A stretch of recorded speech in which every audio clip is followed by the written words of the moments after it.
नमस्कार दोस्तों, वंदे मातरम। मैं नीलेश व्यास। सभी फौजी भाई को मेरा राम राम। तो दोस्तों, आज हम बात करने जा रहे हैं हमारे पूर्व सैनिक जो पेंशन जाने के बाद या सेना में रहते हुए अक्सर एक गलती कर देते।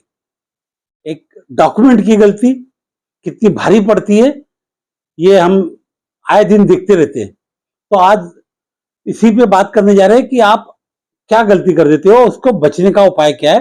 क्योंकि समय रहते हुए अगर आपने ध्यान नहीं दिया तो ये गलती बहुत तकलीफ देती है, तकलीफदायक हो जाती है और उसका सोल्यूशन निकालना बड़ा कठिन हो जाता है। निकलता जरूर है पर बहुत तकलीफ होती है।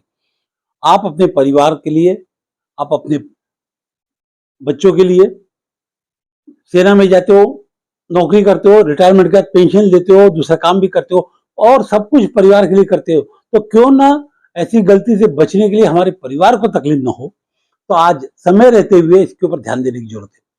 और 85% पूर्व सैनिकों की गलती है।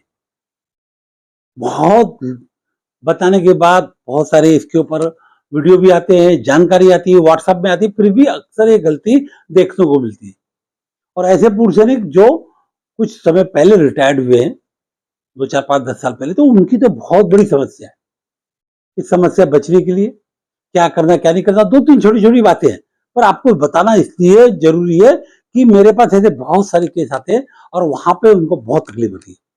तो क्यों ना इसके ऊपर हम बात करें। एक रिपीट वीडियो जैसे ही समझ के आप देखिए और गलती को देखिए अक्सर जो आप करते हो।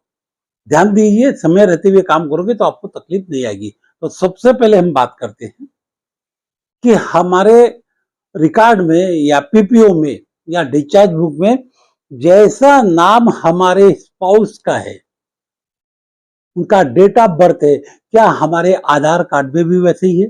आधार कार्ड और इसका रिकॉर्ड का मिलान बहुत जरूरी है, नाम में, डेट ऑफ बर्थ में।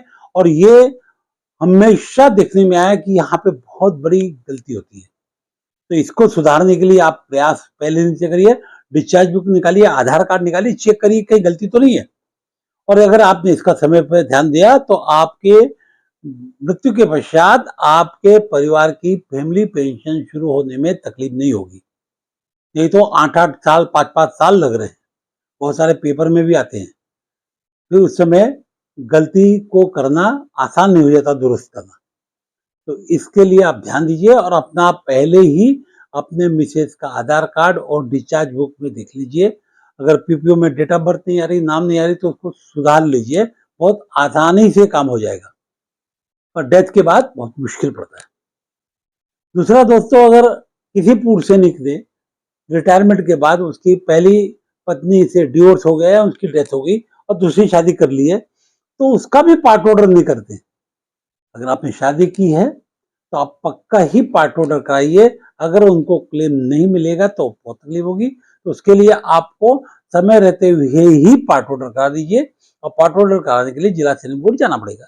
डॉक्यूमेंट लगे कि डॉक्यूमेंट दे दीजिए। ये अक्सर बहुत सारी गलतियां देखने को मिलती है। और साथ ही दोस्तों, अगर पूर्व सैनिक के पेंशन के बाद अगर उसके घर में किसी बच्चे का जन्म, लड़का या लड़की का जन्म होता है, तो उसका पार्ट ऑर्डर कराइए। हम वहां पे पार्ट ऑर्डर नहीं कराते और समय रहते हुए पार्ट ऑर्डर नहीं हुआ तो उसके कारण मिलने वाले जो बेनिफिट्स है बच्चों के एजुकेशन के लिए, वो नहीं मिल पाते। तो ये भी आपके लिए एक बहुत बड़ी समस्या, बहुत बड़ी गलती ये होती है। ये 3 चीज मैंने आपको बताया, बहुत सिंपल है, देख लीजिए, कर लीजिए। पैन कार्ड, आधार कार्ड, डिस्चार्ज बुक, पीपीओ, इस पर सब में नाम मैच एक जैसा होना चाहिए। पार्ट ऑर्डर से ही होना चाहिए। ये करवा लीजिए। समय रहते हुए ध्यान दोगे तो समस्या नहीं आएगी। अगर समस्या आ गई है तो इसको आपको ही दूर करना है, नहीं तो आपके जाने के पश्चात परिवार को बहुत तकलीफ होती है। ये मेरा प्रयास हमेशा की तरह पूर्व सैनिकों के वेलफेयर के लिए। अच्छा लगा तो इसको लाइक करें, शेयर करें। नमस्कार, थैंक यू, जय हिंद, वंदे मातरम।